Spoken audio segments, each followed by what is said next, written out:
Assalamualaikum warahmatullahi wabarakatuh. Perkenalkan, nama saya Alfianur Hafidin. Saya dari Fakultas Teknologi Komunikasi dan Sistem Informatika. Di sini saya akan menjelaskan tentang materi 9 sampai 15 dengan mata kuliah Pengembangan Sistem Informasi. Di sini saya akan menerangkan hanya poin-poin pentingnya saja. Untuk materi-materinya saya gabung menjadi satu supaya lebih simpel. Langsung saja ke poin pertama, yaitu pengembangan perangkat lunak. Sumber perangkat lunak yaitu perangkat lunak komersial atau vendor, lalu perangkat lunak in-house atau customized software, lalu perangkat lunak komersial atau vendor.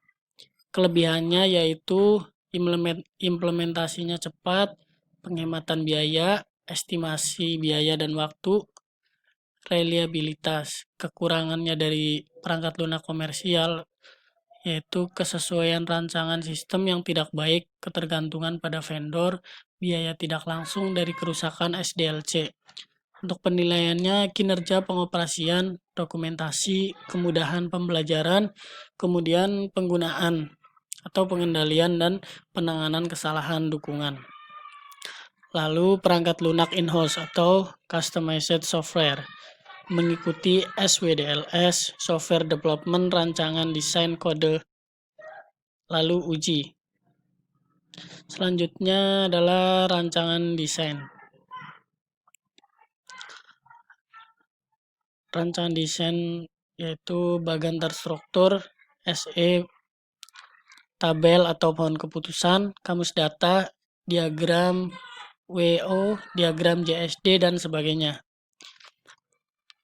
Selanjutnya saya akan menjelaskan tentang SDLC, tahap akhir dalam siklus pengembangan sistem, melibatkan pengintegrasian semua komponen rancangan sistem, termasuk perangkat lunak, pengkonversian sistem total ke operasi, proses implementasi, yaitu perencanaan dan pengeksekusian. Selanjutnya, rencana implementasi adalah formulasi rinci dan representasi grafik mengenai cara pencapaian implementasi sistem yang akan dilaksanakan atau tergantung pada kompleksitas proyek. Lalu di sini ada tim implementasi. Tim implementasi itu seperti terdiri dari profesional sistem yang merancang sistem, para manajer dan beberapa staf, perwakilan vendor, pemakai primer pengkode, dan teknisi. Bagian pokok implementasi. Bagian pokok implementasi diperlukan seperti persiapan tempat, pelatihan personil, persiapan atau pembuatan dokumentasi, konversi file, dan sistem peninjauan pasca implementasi. Persiapan tempat. Yang diperlukan untuk persiapan tempat yaitu pertama, ruang sesuai dengan platform. Selanjutnya, teknologi yang akan digunakan, mikro, mini, atau mainframe. Selanjutnya, listrik, telepon, koneksi lainnya, ventilasi, AC, keset anti debu, karpet, rak, penyangga barang meja, penyimpan disk atau pita, lemari kabinet, tempat personil, lokasi printer, dudukan printer, dan sebagainya. Lalu pengujian burn-in atau simulasi operasi pada vendor. Selanjutnya yaitu pelatihan personil. Tidak ada sistem yang bekerja secara memuaskan jika para pemakai dan orang lain yang berinteraksi dengan sistem tersebut tidak dilatih secara benar. Pelatihan personil tidak hanya meningkatkan keahlian atau keterampilan memakai, namun juga memudahkan penerimaan mereka terhadap sistem baru. Yang perlu diberi pelatihan yaitu personil teknis yang akan mengoperasikan dan memelihara sistem tersebut, berbagai pekerja dan supervisor yang akan berinteraksi langsung dengan sistem untuk mengerjakan tugas dan membuat keputusan. Selanjutnya, manajer umum, lalu pihak luar yang berinteraksi dengan sistem. Pelatihan meningkatkan kepercayaan diri, meminimisasi kerusakan, kesalahan pada tahap awal operasi. Selanjutnya teknik dan alat bantu pelatihan. Teknik dan alat bantu pelatihan yaitu meliputi teleconferencing, perangkat lunak pelatihan interaktif, pelatihan dengan instruktur pelatihan magang, manual prosedur, dan buku teks. Lalu menyiapkan dokumentasi adalah materi tertulis atau video atau audio yang menjabarkan cara beroperasinya sebuah sistem, termasuk pokok bahasan yang harus dikuasai oleh pemakai. Tujuan dokumentasi yaitu pertama pelatihan, kedua penginstruksian, lalu ketiga pengkomunikasian, keempat penetapan standar kinerja, kelima pemeliharaan sistem, dan keenam referensi historis. Selanjutnya di sini adalah SMLC. Tahapan SMLC yaitu meliputi pertama memahami permintaan pemeliharaan, kedua mentransformasi permintaan pemeliharaan pengubahan, ketiga menspesifikasi perubahan, keempat mengembangkan perubahan, kelima menguji perubahan, keenam melatih pengguna dan melakukan tes penerimaan, ketujuh pengkonversian dan meluncurkan operasi, kedelapan mengupdate dokumen, lalu yang terakhir melakukan pemeriksaan pasca implementasi. Selanjutnya adalah maintainability, yaitu kemampuan pemeliharaan sistem.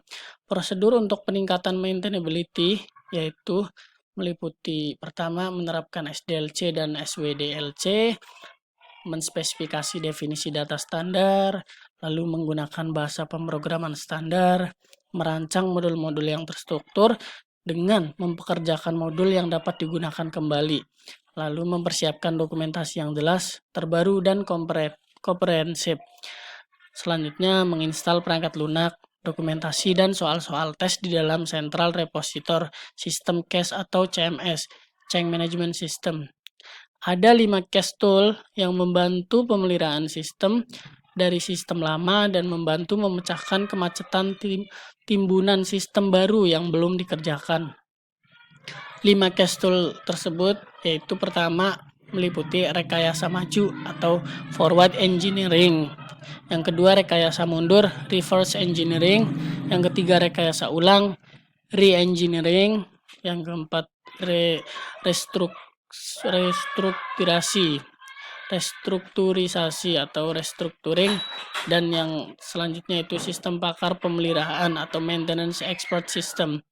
Resiko apa saja yang CMS hindarkan? Pertama, kekurangan inventaris program perangkat lunak.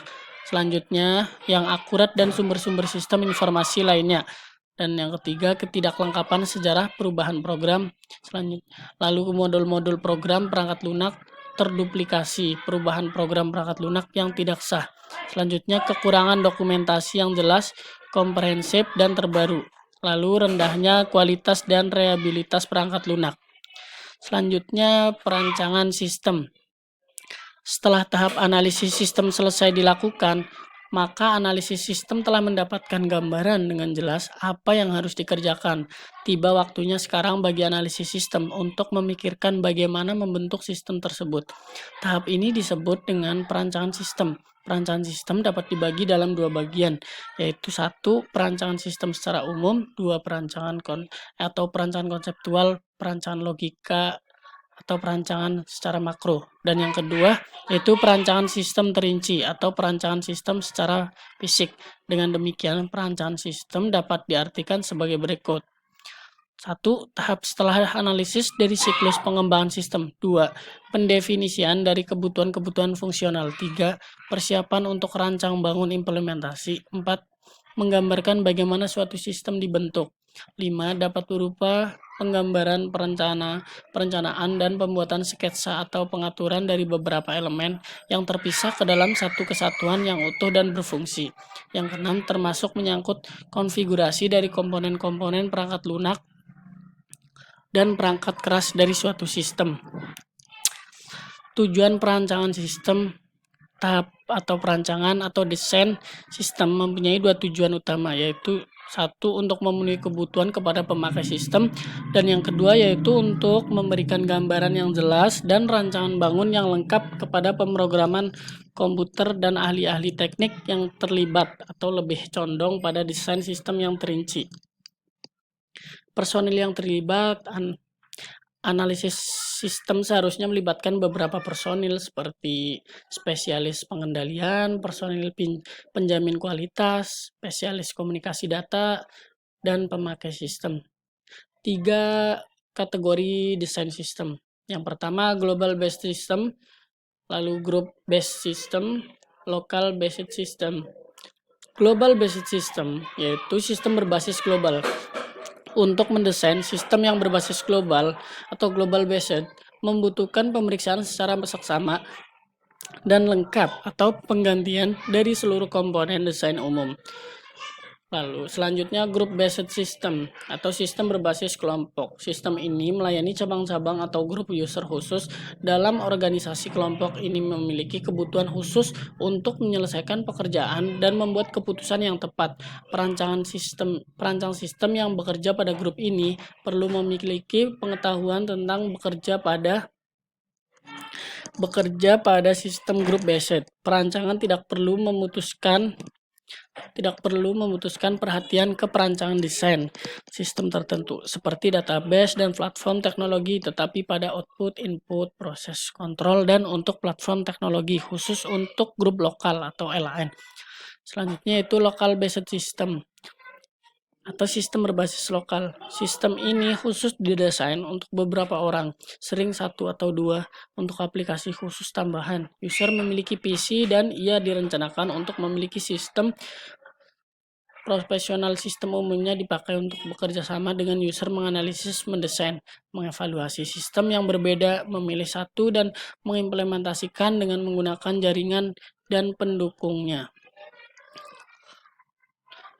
Lalu itu 4 kunci elemen dari Rapid Application Development (RAD) untuk mendesain sistem. RAD dipopulerkan oleh James Martin. Sinergismenya adalah bahwa RAD menggabungkan elemen-elemen yang bekerja sama sehingga dampak keseluruhannya lebih besar dibandingkan dengan jumlah dampak per individu atau masing-masing. Adapun 4 kunci RAD adalah 1. Joint Application Development, 2. Specialist with Advanced Tool team, yang ketiga Computer Aided System and Software Engineering, yang keempat Prototyping. Selanjutnya perancangan output. Tujuan perancangan output adalah mengubah data menjadi informasi yang berkualitas dan dapat digunakan. Tujuan akhirnya adalah untuk proses pengambilan keputusan. Informasi yang berkualitas dan dapat digunakan meliputi hal-hal berikut ini seperti accessibility, timeliness, relevance, akurasi, dan usability. Ada dua macam laporan berhakiki. Yang pertama itu filter report atau laporan yang dirancang untuk memfilterkan elemen-elemen data yang dipilih, dan responsibility report atau laporan yang dibuat untuk memutuskan siapa yang bertanggung jawab terhadap suatu laporan, apakah CEO, manajer pemasaran, atau spesialis media, dan lain-lain. Lalu ada 3 macam laporan yang membandingkan data. Yang pertama horizontal report neraca, yang kedua vertical report laporan, dan yang ketiga counterbalance report. Baiklah, cukup ini saja yang bisa saya sampaikan. Kurang lebihnya saya mohon maaf yang sebesar-besarnya. Tugas ini untuk memenuhi tugas 2 dari mata kuliah pengembangan sistem informasi.